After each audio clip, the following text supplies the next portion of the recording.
terkasih dalam Tuhan Yesus, saudara, beberapa hari ini memang atau mungkin minggu ya, saya itu sekedar ya sebuah perenungan saja barangkali.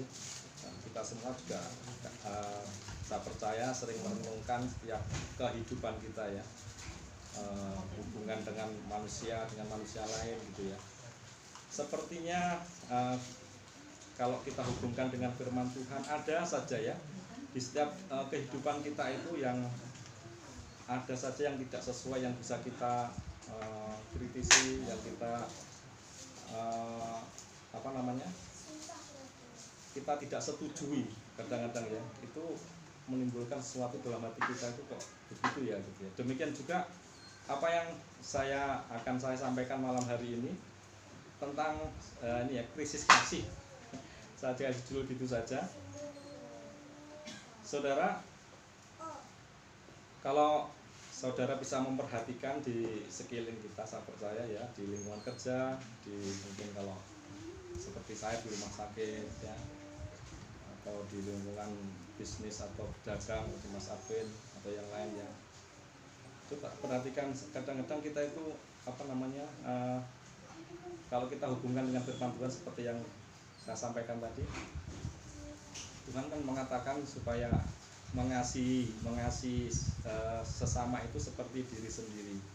Harusnya semakin kita itu mengasihi diri sendiri, kalau kita perhatikan ya, orang sekarang itu kan sukanya sangat sekali dengan diri kita sendiri itu sangat perhatian, dari ujung rambut kepala sampai ujung kaki. Nek rambutnya panjang dipotong, gimana caranya supaya lebih model. Yang perempuan bagaimana caranya wajahnya ke salon ya, nek pukulan sidik aja kadang-kadang mesti gimana caranya di facial katanya, di facial dan licin gitu ya, tampak licin, glowing ya, glowing. Saya punya teman di rumah sakit itu sampai wajahnya itu, saya pikir gini, nek lalat mungkin kepleset mungkin ya, sampai kemerah-merah gitu ya, agak gimana ya, saudara bisa perhatikan tuh yang gitu ya, masih muda-muda itu kadang-kadang masih muda, nggak perhatikan masih kulitnya masih bagus, kurang bagus lagi dia pergi ke salon, lalu sudah 30 tahun ke atas itu ya, masih 20-an enggak, sampai di pori-porinya itu sampai kelihatan. Seperti kalau saya kan memang bewok ya, jadi yang kelihatan cuma bulu nih. Ini saya biarkan juga saudara ya, biarkan ngurusnya, biarkan ya tumbuh sendiri ya, seperti itu. Jadi semakin orang itu memperhatikan keadaan dirinya, harusnya di zaman saat ini harusnya kan berbanding lurus ya dengan bagaimana mengasihi sesama itu. Tuhan bilang bahwa kasih kita kepada sesama itu seperti diri kita sendiri. Jadi harusnya berbanding lurus, tapi ternyata apa saudara? Ternyata apa yang terjadi saat ini adalah sebaliknya. Saudara terkasih dalam Tuhan Yesus, Allah adalah kasih ya. Segala jalan Tuhan adalah kasih, setia dan kebenaran. Amin saudara. Ya. Kita tidak meragukan lagi kasih Tuhan kepada setiap manusia tanpa terkecuali, tanpa memandang rupa. Tuhan sangat mengasihi manusia dan tidak menginginkan manusia menemui kebinasaan. Ya. Pada waktu yang lalu kita sudah belajar bersama dengan Pak Yohanes ya tentang kasih sedikit ya, pada awal penciptaan, bagaimana kehidupan antara Kain dan Habil saudara ya. Di situ kita sudah mendapatkan sesuatu yang buat saya ini sendiri ya, ada sesuatu yang nilai tambah buat saya dengan pengertian firman Tuhan yang baru buat diri saya sendiri. Bagaimana Kain ya di hadapan Tuhan dengan persembahannya tidak dikenali Tuhan, dalam posisi dia Kain yang tidak berkenan seperti itu, Tuhan masih berkesempatan meluangkan waktu. Tuhan loh ini ya, untuk Kain yang dalam tanda petik dia itu kan persembahannya tidak dikenal oleh Tuhan. Dalam arti saya pikir juga kalau persembahannya saja tidak dikenal, berarti seluruh kehidupannya ada sesuatu yang salah, ya kan? Ada yang salah, seperti yang disampaikan Pak Yohanes pada saat yang lalu. Seharusnya itu persembahan yang harusnya adalah korban yang jadi mungkin sudah disampaikan oleh bapaknya Adam ya. Tapi yang dipersembahkan kan adalah hasil jerih payah keringatnya, yaitu berupa hasil pertanian, sesuatu yang salah di dalam kehidupannya. Tetapi apa? Tuhan itu memang kasih.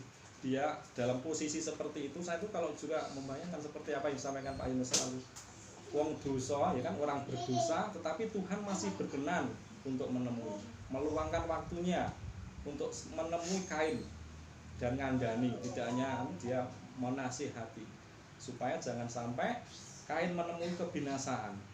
Ya, itu luar biasa. Tapi itu luar biasa.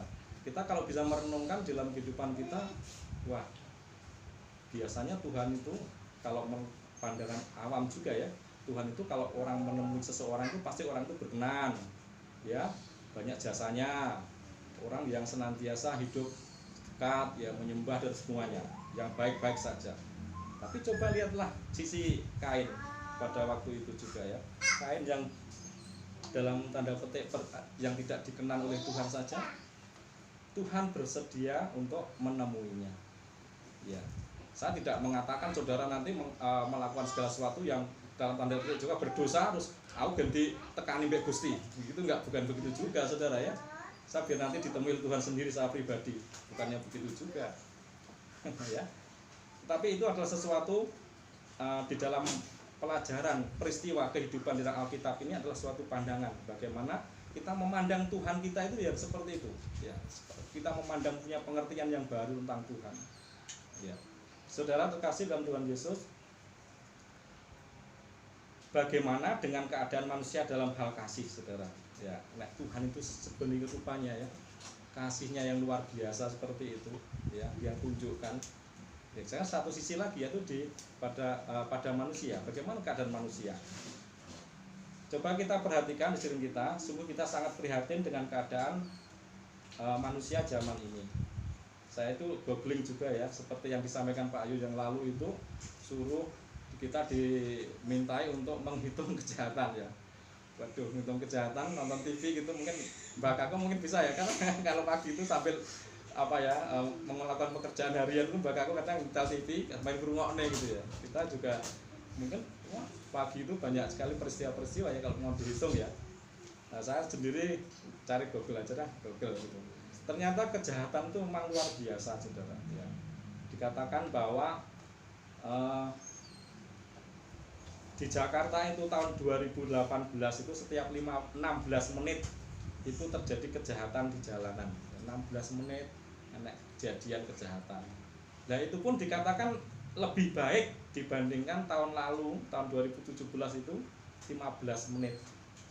15 menit terjadi kejahatan 2017 itu kata di Jakarta. Nah, itu kan sungguh luar biasa saudara. Kalau terjadi kejahatan seperti itu kan, kalau kita hitung kalkulasi mungkin satu hari gitu ya, berapa jam ini, setiap 15 menit terjadi kejahatan, betapa banyaknya. Dan Polres Metro Jakarta Selatan pada tahun 2019 yang lalu itu ada 2.662 kasus kejahatan. Yang saudara ya, itu kejahatan-kejahatan yang mungkin dilaporkan kepada polisi ya, belum mungkin yang tidak terlaporkan ya. Itu sungguh luar biasa. Dan di Surabaya dalam satu hari saja ada 405 kejadian kejahatan di jalanan ya.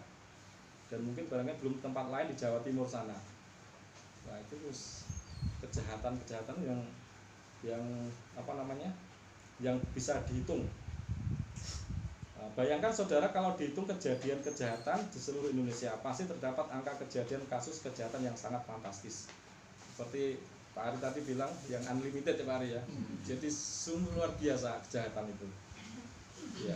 Benar firman Tuhan yang kita pelajari pada waktu Sabtu yang lalu sampaikan Pak Yohanes bahwa memang kecenderungan manusia itu untuk berbuat jahat. Dikatakan firman Tuhan dalam Kejadian 6:5 bahwa memang manusia itu kecenderungan untuk berbuat jahat. Ini repot ya. Ya, kita itu kadang-kadang diberikan akal budi untuk melakukan segala sesuatu tentang kebaikan, tapi firman Tuhan itu jelas. Ya. Kadang-kadang saya tuh ini gak cocok dengan firman Tuhan kadang-kadang ya. Manusia itu kalau kita ya kita perhatikan sehingga kita nggak pernah melihat kejahatan yang begitu rupa tadi yang kita sampaikan. Tetapi kalau kita kembalikan ke firman Tuhan, kecenderungan manusia itu memang berbuat jahat semata-mata.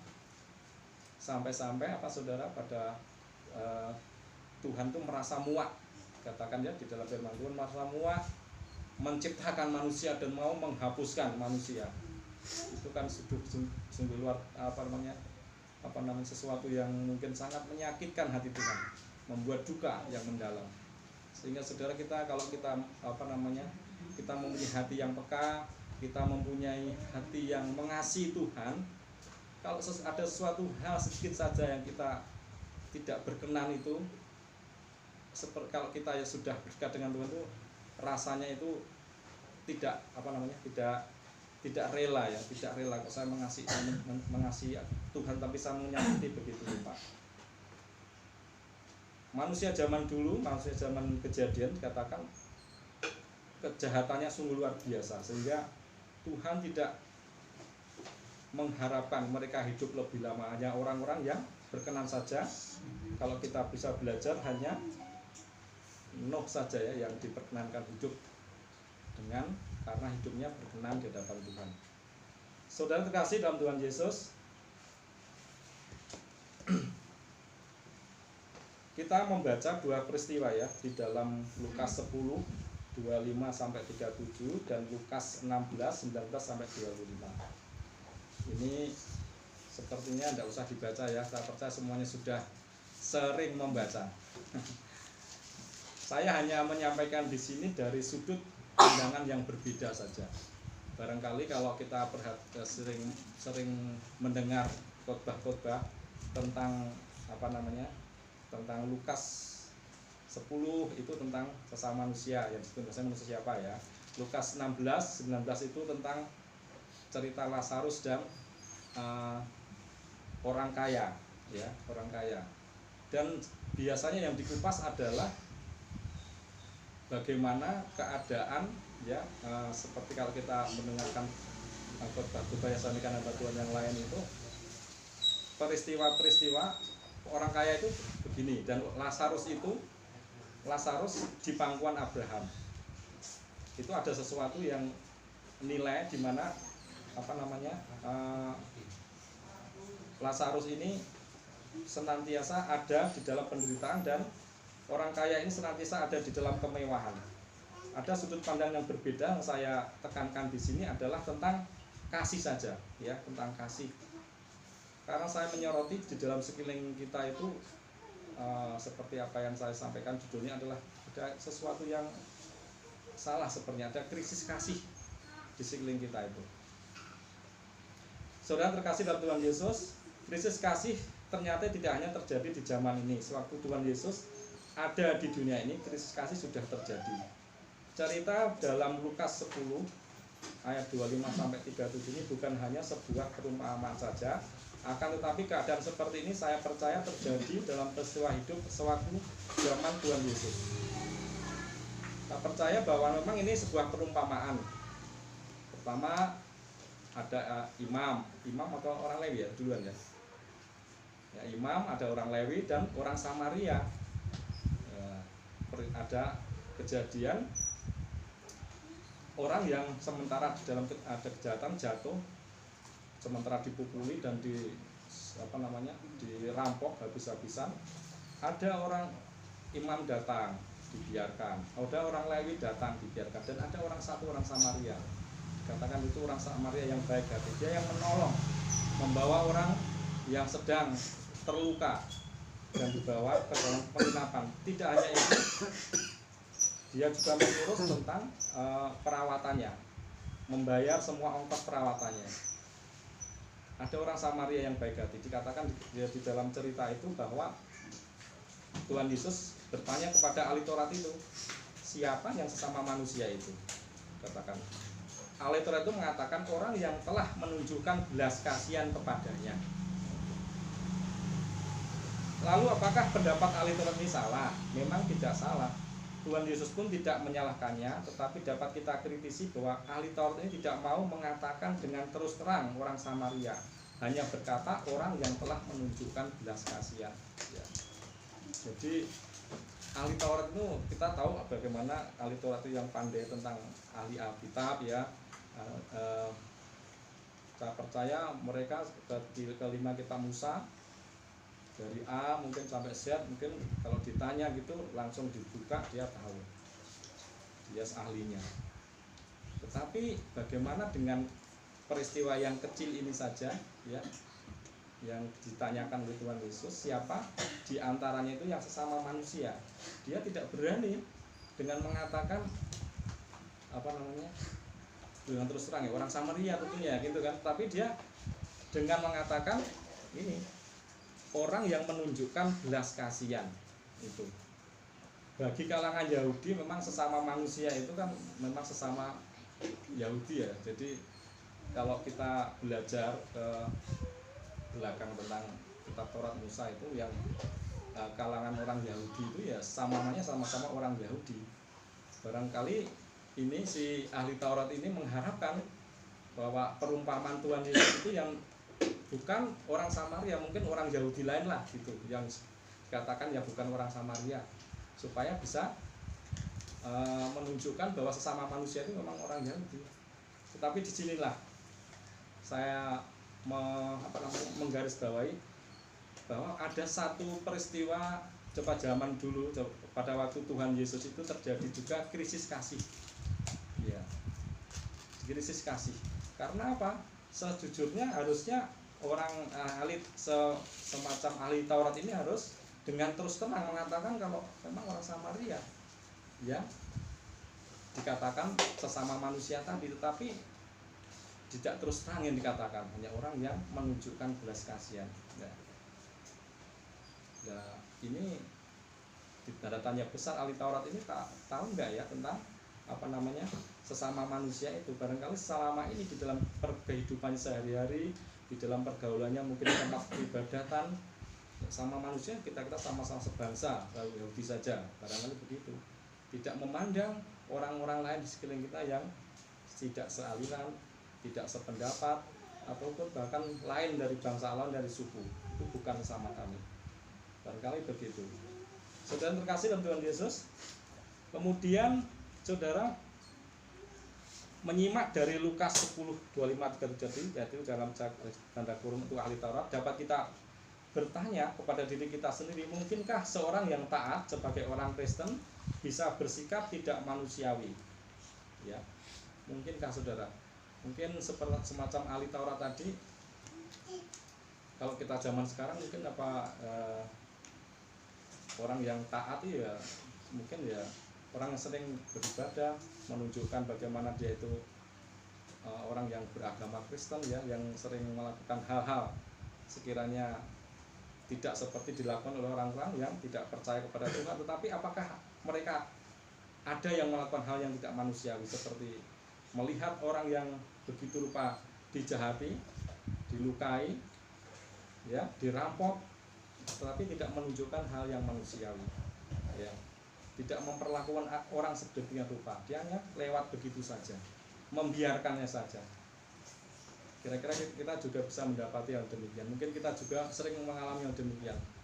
Kadang-kadang ada kalau kita perhatikan di jalan ya, ada sesuatu kecelakaan kecil, kadang-kadang sampai jatuh, kita juga berhenti, dan saya juga mengalami, saudara. Kita nulis begitu, wah wis tangi wonge. Wis tangi. Kita terus saja. Ya. Kadang-kadang juga mengalami demikian. Ya. Mungkinkah orang yang rajin beribadah tetapi masih menunjukkan sikap benci kepada sesamanya? Ini banyak saya kira ya. Dia beribadah tetapi masih menunjukkan sikap benci. Tidak jauh-jauh saudara, di saudara-saudara saya di Wonogiri sana, di Timang itu juga sering mengalami yang demikian. Kita perhatikan mereka juga beribadah ke gereja, tapi ada rasa benci, ada rasa sesuatu yang kepada saudaranya sendiri yang tidak sesuai dengan firman Tuhan. Dia jalan saja, enak saja, tidak dinasihati begitu rupa, tidak mau dengar ya, seperti itu ya. Kita semua bisa menjawabnya, kiranya tidak bersikap seperti halnya ahli Taurat ini.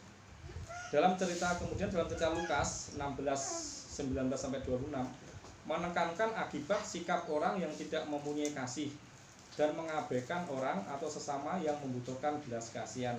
Kita tanya emergensi atau mendesak ya. Bagaimana mungkin orang kaya ini tidak melihat Lazarus yang berbaring dekat pintu rumahnya. Lazarus dalam keadaan memerlukan belas kasihan, dalam tanda petik emergensi ya. Lazarus yang tidak bisa duduk tetapi bisanya hanya berbaring dengan perut kelaparan, dengan badan penuh borok dijilat anjing. Orang kaya ini manusia punya hati model apa melihat keadaan seperti Lazarus tidak jatuh belas kasihan ya. Ini yang saya namakan juga inilah krisis kasih.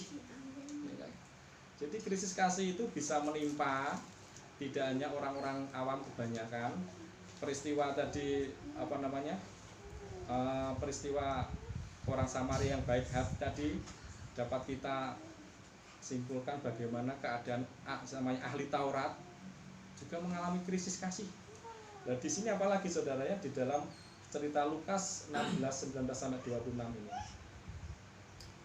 Kita dapat menyimak saudara bahwa bagaimana seorang kaya yang melihat keadaan Lazarus yang demikian rupa, kita bisa membayangkan di alam pikiran kita ya.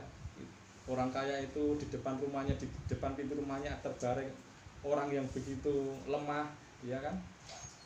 Yang penuh luka, terus dijilat anjing.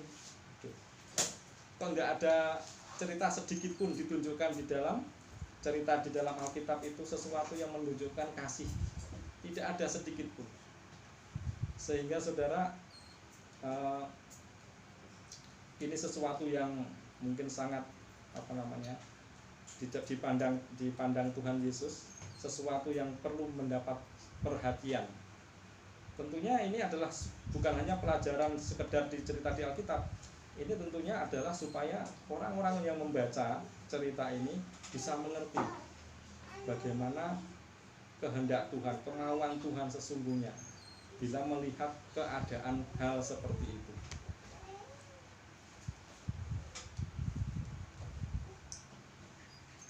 Diceritakan juga orang kaya ini hanya berpusat dengan keadaan dirinya sendiri dalam kemewahan hidupnya. Semangat hidup seperti orang kaya ini juga terjadi di akhir zaman ini. Bagaimana manusia begitu memperhatikan dan mengasihi dirinya sendiri. Ada yang rela merogoh kantongnya berjuta-juta bahkan bermiliar-miliar untuk memuaskan keinginan hatinya, mengubah penampilannya dengan operasi plastik agar selalu tampak muda, nggak mau tua. Pernah saudara membaca artis yang demikian? Maka saya bisa menulis seperti ini. Ada artis itu sampai merubah penampilannya dengan operasi plastik, yang dulunya gembrotnya minta ampun. Gembrot itu, artis itu bisa langsing, terus tampak lebih di mata manusia lebih kelihatan menarik, lebih cantik, ya kan? Itu bermiliar-miliar yang dikeluarkan. Seharusnya orang yang mengasihi diri sendiri seperti itu, kalau kita hubungkan dengan firman Tuhan ya, itu harusnya berbanding lurus, karena firman Tuhan mengatakan mengasihi sesama itu seperti diri kita sendiri. Mengasihi diri sendiri begitu rupa dengan berani mengeluarkan seperti itu, harusnya berbanding lurus, harus berani mengasihi sesama yang begitu rupa juga, begitu hebat juga, harusnya begitu. Tapi apa yang terjadi? Tidak demikian dengan yang terjadi dengan orang kaya ini. Dengan segala kemewahan yang dipunya, diceritakan di dalam Alkitab itu dengan jubah ungu ya, artinya di dalam sebuah kemewahan yang sangat luar biasa yang dia alami. Melihat keberadaan Lazarus tidak tergerak sedikit pun. Apa yang harus diperbuat dengan orang seperti Lazarus? Tidak ada yang diperbuat. Saudara terkasih dalam Tuhan Yesus, semangat hidup mencintai diri sendiri ini berbanding terbalik dengan sekaligus berharap sesama yang tidak peka kepada orang yang memerlukan uluran kasih. Seharusnya semakin mengasihi diri sendiri, semakin pula memiliki kepekaan terhadap sesama yang membutuhkan kasih. Hukum Tuhan Yesus jelas mengatakan, kasihilah sesama manusia seperti dirimu sendiri. Kasih adalah hukum surga, kasih adalah kekal. Saudara terkasih dalam Tuhan Yesus, saya juga kadang merenungkan saudara, kalau kita berdoa Saya percaya tidak hanya sendiri ya, saudara juga rindu supaya kita itu hidup tidak bercacat, tidak bercacat celah, hidup senantiasa berkenan kepada Tuhan, ya kan? Tidak bisa diraih apapun kalau kita itu tidak mempunyai kasih. Dasar dari segala sesuatu itu adalah kasih. Kita mengatakan supaya kita hidup tidak bercela, tidak cacat celah, tapi kita tidak punya kasih apapun, tidak akan terjadi kita memiliki kehidupan yang demikian. Kita rindu berkarakter Kristus, tapi tidak memiliki kasih, tidak akan mempunyai karakter seperti Kristus. Semua yang ada di muka bumi ini akan lenyap seperti firman-Nya di dalam 2 Petrus 3 ayat 10. Tetapi hari Tuhan akan tiba seperti pencuri. Pada hari itu langit akan lenyap dengan gemuruh yang dahsyat, dan unsur-unsur dunia akan hangus dalam nyala api, dan bumi dan segala yang ada di atasnya akan hilang lenyap. Yang lain lenyap, tetapi kasih tidak berkesudahan. Di dalam 1 Korintus 13 ayat 8, kasih tidak berkesudahan, nubuat akan berakhir, bahasa roh akan berhenti, pengetahuan akan lenyap. Jadi semuanya yang berasal dari dunia akan lenyap, bahkan juga termasuk komunikasi dari Allah kepada manusia, atau sebaliknya akan lenyap, yaitu nubuat dan bahasa lidah dan pengetahuan. Kasih kekal selamanya, ya. Amin, saudara. Ya. Barangkali ini pengajaran dasar tentang kekristenan, tentang kasih, ya. Tapi mungkin barangkali saya sekedar mungkin mengulas kembali, menyegarkan kembali, ya, bahwa memang kasih itu tidak berkesudahan, kasih itu kekal. Kasih tetap kita alami nanti di langit baru dan bumi baru. Di bumi ini kalau orang tidak mempunyai kasih, tidak mungkin di kehidupan mendatang itu akan mengalami. Oleh karena itu kalau di setiap kehidupan kita bisa mengoreksi diri kita pribadi lepas pribadi, saudara, ya. Mungkin dengan hikmat daripada Tuhan bagaimana melaksanakan kasih yang dikehendaki oleh Tuhan itu. Kalau kita terlalu bangga dengan bahasa lidah, saudara, kalau berbahasa mungkin ke bahasa lidah, bahasa roh, atau apa yang dikatakan itu, ya, itu adalah membangun hubungan kita dengan Tuhan.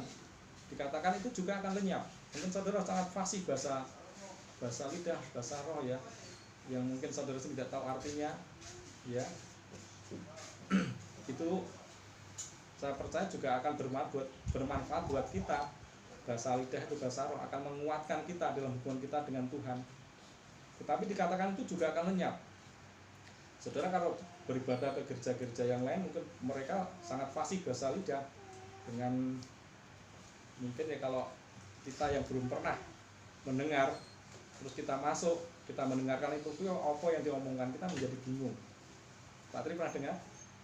Pernah, ya? Kadang-kadang kita nggak tahu apa yang diomongkan, itu mau apa gitu, ya. Ya, seperti itu. Itu pun akan lenyap, akan hilang. Tetapi kasih akan kekal. Kita akan senantiasa mengalami kasih itu di bumi ini dan nanti di langit baru dan bumi baru. Saudara, mari kita perhatikan firman Tuhan Yesus yang lain tentang kasih, yang barangkali kita ada yang sulit menerima dan bingung. Kita akan baca sekarang, ya, di dalam Yohanes 13 ayat 34. Aku memberikan perintah baru kepada kamu, yaitu supaya kamu saling mengasihi, sama seperti aku telah mengasihi kamu, demikian juga kamu saling mengasihi. Amin. Nah, dikatakan di sini, aku memberikan perintah baru kepada kamu, yaitu supaya kamu saling mengasihi. Ya. Jadi menurut saudara, pernah nggak terlintas waktu membaca firman? Saya percaya ini sudah berulang kali dibaca, ya. Kalau saudara belajar firman Tuhan, saudara membaca secara pribadi di rumah. Perintah baru supaya saling mengasihi. Kok perintah baru, ya? Saya juga dulu aku bertanya-tanya dalam hati saya. Dulu saya juga belajar, di sini kita belajar sama-sama.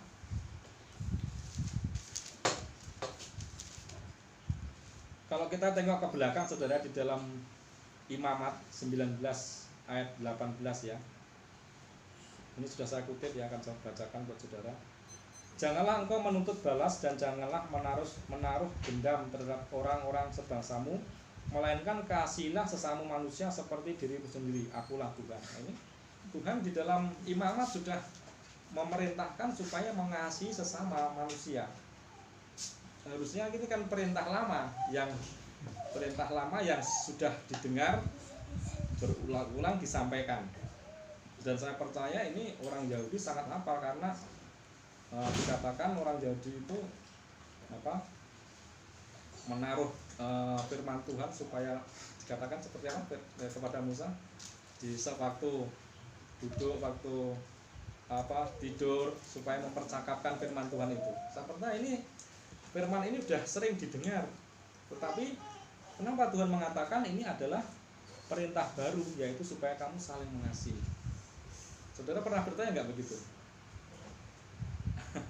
Mungkin ya barangkali seperti saya juga, waktu saya membaca ini saya juga agak bingung. Ini kan mengasihi itu bukan perintah baru, perintah yang sering kita dengar dan itu juga di dalam perjanjian lama ada. Saudara terkasih dalam Tuhan Yesus, marilah kita belajar bahasa asli Yunani yang dipakai dalam Yohanes 13 ayat 34 sampai ayat 34 tadi ya. Aku memberikan perintah baru di sini itu adalah kainos kepada kamu, yaitu supaya kamu saling mengasihi. Sama seperti aku telah mengasihi kamu, demikian pula kamu harus saling mengasihi. Dalam bahasa Yunani, kata yang artinya baru itu selain kainos ada kata neos. Kata neos dihubungkan dengan waktu dan kainos dihubungkan dengan kualitas. Jadi di dalam bahasa Yunani itu yang artinya baru itu ada yang kainos, ada yang neos. Kalau kainos itu dihubungkan dengan kualitas, sedangkan kalau neos itu dihubungkan dengan waktu. Ajaran kasih dari Yesus Kristus bukanlah baru dalam pengertian neos, dalam hubungannya dengan aspek waktu, yaitu baru diucapkan atau baru saja ada. Ajaran kasih dari Yesus Kristus adalah baru dalam pengertian kainos, berhubungan dengan aspek kualitas, dengan perkataan lain tidak usah. Jadi kita akan lebih mengerti, kita akan teruskan Matius 9 ayat 17. Kita baca 23. Begitu pula anggur yang baru tidak diisikan ke dalam kantong kulit yang tua, karena jika demikian kantong itu akan koyak sehingga anggur itu terbuang dan kantong itu pun hancur. Tetapi anggur yang baru disimpan orang dalam kantong yang baru pula, dan dengan demikian terpelihara kedua-duanya. Saudara terkasih, ini dapat kita baca di sini dan kita dapat bisa memberikan sebuah pengertian bahwa begitu pula anggur yang baru ini diartikan adalah neos, ya, tidak dituang ke dalam kantong kulit yang tua. Jadi anggur yang baru yang dalam konteks tadi waktu baru dibuat ya, itu artinya neos tadi ya. Karena jika demikian kantong itu akan koyak sehingga anggur itu terbuang dan kantong itu pun hancur. Tetapi anggur yang baru neos disimpan orang dalam kantong yang baru atau kainos pula, dan dengan demikian terpeliharalah kedua-duanya. Kantong yang baru di belakang itu ditulis kainos. Jadi kantong yang baru barangkali kalau saya bisa menggambarkan begini barangkali ya. Jadi kalau anggur yang baru dituangin kantong yang lama mungkin langsung jebol ya, rusak. Jadi harus sesuai dengan kualitas. Kualitasnya gimana? Dengan anggur yang baru kualitasnya harus kantongnya yang berkualitas supaya tidak hancur. Dikatakan orang dalam kantong yang baru atau kainos pula, dan dengan demikian terpelihara kedua-duanya. Ajaran kasih yang kainos itu dapat dibandingkan dengan ayat ini. Kita akan baca lagi saudara di dalam Matius 5 38 sampai 42.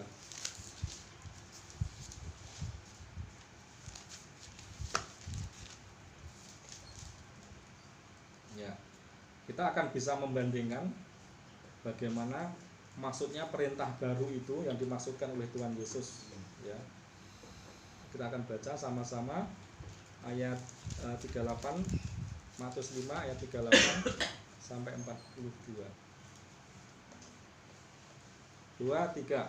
Kamu telah mendengar firman dari mata dan gigi dan gigi. Tetapi aku berkata kepadamu, janganlah kamu melawan orang yang berjahat kepadamu. Melainkan siapapun yang menampar gigi kamu, berilah juga kepadanya gigi kirimu. Dan kepada orang yang hendak mengadakan engkau telah menginginkan bajumu, serahkanlah juga jubahmu. Dan siapa itu yang memaksa kau berjalan satu-satunya, berjalan dua-dua kali. Berilah kepada orang yang meminta kepadamu, dan janganlah menolak orang yang mau meminjam daripadamu. Amin. Nah, saudara bisa menyimak ini bahwa ada sesuatu yang disampaikan oleh Tuhan Yesus. Katakan tadi perintah baru, ya. Dahulu kamu mendengar mata ganti mata, ya, gigi ganti gigi. Tapi Tuhan Yesus berfirman, janganlah kamu melawan orang yang berbuat jahat kepadamu, melainkan siapapun yang menampar pipi kananmu, berilah juga kepadanya pipi kirimu. Ini adalah sesuatu yang disampaikan oleh Tuhan Yesus dengan katakan adalah perintah baru. Kita bisa mengerti arti kata dari kainos tadi, perintah baru. Ada sesuatu yang disampaikan yang harusnya perintah baru mengasihi sama itu yang berkualitas, dikatakan demikian. Kita sampai pada akhir dari persoalan kita. Tuhan Yesus menuntut kasih yang berkualitas. Dunia membutuhkan kasih Kristus yang berkualitas. Standar kasih yang diajarkan Tuhan Yesus Kristus berbeda dengan standar Taurat Musa.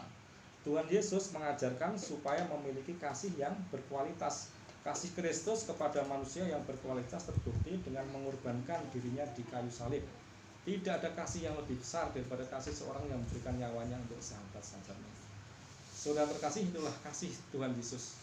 Tuhan memberikan contoh buat kita supaya di dalam kehidupan kita dapat mengerti tentang kasih itu. Saya percaya pengajaran tentang kasih ini pengajaran dasar di dalam kekristenan. Saya sekedar barangkali mengulas kembali, mengingatkan kembali bahwa ternyata ada sesuatu yang salah di sekeliling kita. Ada sesuatu yang sekiranya tidak benar sesuai dengan firman Tuhan. Barangkali setiap kita dalam hari-hari yang kita lalui begitu saja mengalir. Tidak ada sesuatu yang salah kalau kita tidak mengerti kebenaran itu sendiri. Tapi setelah kita mengerti, kita dapat memahami ada sesuatu yang keliru, ada suatu krisis kasih di sekelilingnya itu sebenarnya. Orang menunjukkan kasih, biasanya semua agama itu juga juga mengajarkan kasih. Orang-orang di luar sana, di saudara kita seberang itu pasti juga mereka memiliki kasih. Tetapi kasih kita sebagai orang percaya itu jelas berbeda. Dikatakan dalam firman Tuhan tadi bahwa perintah baru yang dikatakan oleh Tuhan Yesus adalah kasih dalam orang Kristen harus kasih yang berkualitas, kasih yang unggul. Ya, kita dapat memahami apa yang disampaikan Tuhan Yesus melalui Matius 5:38-42 tadi. Begitulah yang dikehendaki Tuhan dalam kehidupan kita. Saudara terkasih dalam Tuhan Yesus, ini sedikit yang saya sampaikan malam hari ini. Barangkali kita lebih bisa belajar ketika kita memiliki pengetahuan kebenaran firman Tuhan, kita akan lebih kaya bagaimana kita akan bertindak dalam kita berespon apa yang ada di sekeliling kita. Saya percaya bahwa perintah yang diberikan oleh Tuhan Yesus ini bukan hanya sekedar perintah, dikatakan itu adalah hukum. Hukum itu harus kita lakukan, ya kan? Kalau hukum tidak dilakukan, ada sanksinya. Oleh karena itu, saudara, hukum tentang kasih hanya ada di dalam kekristenan, yang lain tidak ada. Oleh karena itu, saudara, kita sangat bersyukur Tuhan Yesus sungguh sungguh memperhatikan setiap detail apapun di dalam kehidupan kita, di dalam kita berhubungan dengan Tuhan, dengan sesama kita. Ya, saudara terkasih dalam Tuhan Yesus, untuk itu saya pribadi berharap dalam kehidupan kita, tentunya kita juga saya belajar supaya dalam kehidupan kita lebih memiliki kepekaan bagaimana kita seharusnya berespon dengan sekeliling kita. Kalau sekeliling kita, tiap harian saya yang sehari-harinya sebagai pegawai di rumah sakit, tentunya saya akan berespon, akan memiliki supaya saya dengan pimpinan Roh Kudus akan apa yang harus saya perbuat, apa yang harus saya lakukan. Saya percaya setiap kita Roh Kudus memimpin kita sehingga kita bagaimanapun apapun yang kita kerjakan, kita alami di dalam sekeliling kita, hubungan dengan manusia lain, dengan sesama kita akan ditolong oleh Roh Kudus supaya kita memiliki kepekaan itu, dan kita akan belajar ke arah supaya kita memiliki karakter Kristus. Amin.